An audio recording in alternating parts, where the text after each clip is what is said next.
And right now, as we do each and every Monday at 3:15, folks, we're going to jump over to our man, Steve Rhodes. You can check out Steve's outstanding program every trading day, folks. Okay, the Trader's Edge. And Mastering Probability is his newsletter. Check it out on the newsletter tab. You can sign up. It comes with a 30-day money-back guarantee, folks. Steve puts out updates in the morning. He puts them out in the afternoon. You get a bunch of great webinars, and it comes with a 30-day money-back guarantee. Steve Rhodes, good afternoon. Hey, Tommy, how you doing? Good to be with you. Good to be with you too, man. How was the weekend? We had some football back. How was the weekend, man? Yeah, well, football, and congrats to the Buccaneers. That was a good game. Yeah, that was a good game. And there were some good games.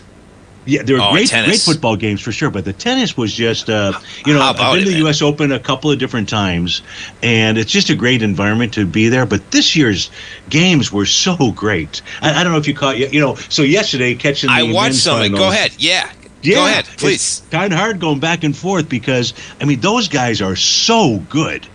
So fast. Hit that ball. Steve, I took tennis lessons when I was a kid, right? I loved it. Yeah. And it's a great sport. And I remember when I was a kid, I'd be in like high school studying, and I think it was like Sampras back then, right? Sure. Amazing. And then I think I fell out of it a little while, but you can't help get brought back in by Alcaraz and Sinner. If I'm saying those two, it's amazing. What are they, like 8 straight majors? It's the two of them. It's pretty cool. It is. Yeah, no, just so because you had taken lessons, you've played tennis. I've played tennis, never at any kind of level like that, but just once in my life, I said to my wife last night, I said, just once, I'd love to hit a backhand like they do down the line, right? I knew it was going to be hit. One of those rippers down the line, right? Totally. And then how about the American woman? Amanda, and I don't remember how to pronounce her last name. She hits the ball harder than almost anybody. It's awesome, man. It is, and women's tennis is so great, man. It is. It's a great. It is, yeah. For sure. So, you're talking gold. I thought we'd talk one of the O'Brien favorite things, which is Goldilocks. And this chart that we've got up on our screen, I actually have the yearly chart. So I've got a yearly chart in the continuous mode. We've got the December contract for the monthly, the weekly, and the daily. So last week, gold negated one of my topping or bottoming signals. It's called the TD9 count top, and we negated that last week. That just increased the odds of a further rally, and a close above 36.55.50. Is going to. So that was a weekly. So the weekly negated its TD9 count top. Today it closed above 36.55.50, which that's a no-brainer at this stage here. Is going to negate the daily TD9 count top. So and when you negate a TD9 count top is kind of like running a marathon, right? You're using all that energy up. By the time you get to that, 24 miles, 25 miles, whatever that actual final is, you're pretty much dead.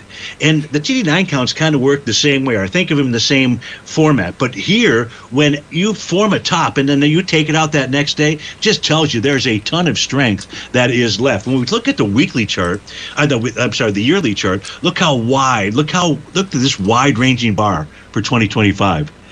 This takes us back into the 2000 timeframe. We don't have anything even close to that. Now, what some people may notice is that this year is going to be bar 9 of a TD9 count, which can be a top.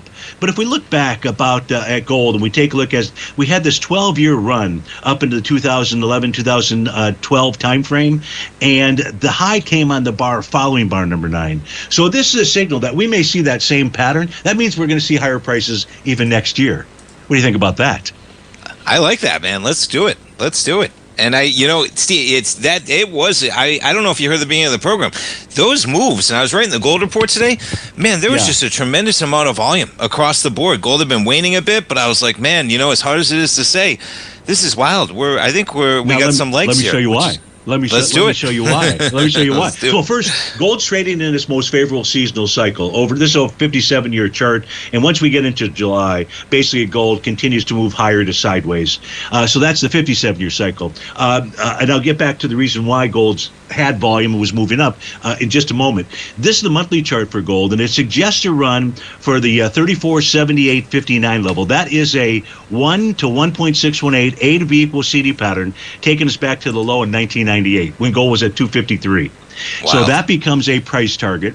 Just above that is a horizontal trading range boundary line at 38.16. So that 38.16-ish area is the very likely price target. That's coming from the monthly chart. This is the weekly chart for gold. And again, the horizontal lines are horizontal trading range. The diagonals are price channels. We can see that on a weekly basis, prices poking its head up above a rising price channel. If it can get above that level, then it should make a run for the 38.21 area. So that 3,800-ish area keeps coming up, whether it's daily or it's weekly. To answer the question, why was gold moving higher with volume? Well, all we have to do is take a look at how gold was trading in all the major currencies.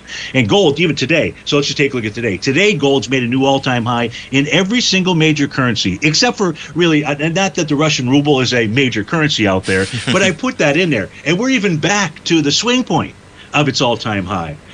So that's number one. Then let's look at number two. Here's gold at new all-time highs today in every Middle Eastern currency, with the exception of the lower left, the Israeli shekel. This is how bull markets really form. Prices rising in everybody's currency, right? So that means it doesn't matter whether you're in Kuwait or you're in your chair, everybody sees that gold is in a bullish breakout mode. And I think that's what's contributing to putting some of the volume that you were seeing when you were doing the gold report.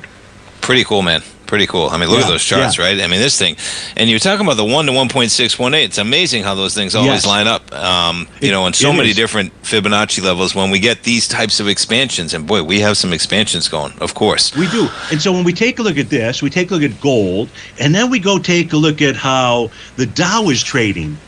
So we take a look at the Dow. The Dow's only made new all-time highs in the last few days in terms of U.S. dollars, Chinese yuan, and Canadian loonie. If you look at Great British Pound, the Krona, Australian dollar, or the euro, we're so far away from the all-time highs. That's a caution signal. So real bull markets are what we just look at inside of gold, priced in all the other currencies, all these major currencies and European currency, or the Middle Eastern currencies. If we look at the daily Dow, it does have a Rhodes Momentum Indicator topping pattern. And on the weekly basis, it's in wave number 7. That's a little tool from Basil's toolbox out there.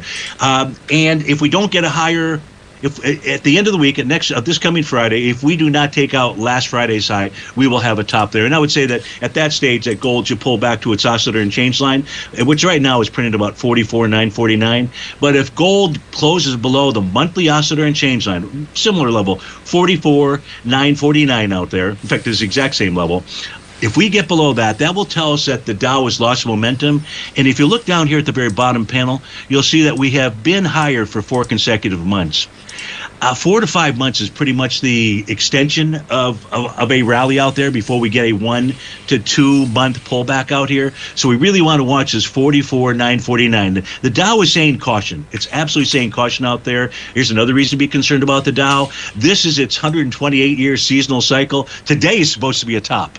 Now, that doesn't mean that it will be a top, and we'll watch for the signals. In fact, I don't have the confirming signal from the equal-weighted ETF. I've spoken to you and folks about this before, and if we get a bearish reversal candle here, that will line up with the Dow Diamonds, the Dow Equity Future Contract, and the cash indice out there. So gold, bullish as can be. Those are the types of charts you're looking for. The Dow, not so much. Not right now. That was great stuff, Steve. And folks, right here, I have the page up, Steve, for your subscribers, the webinars.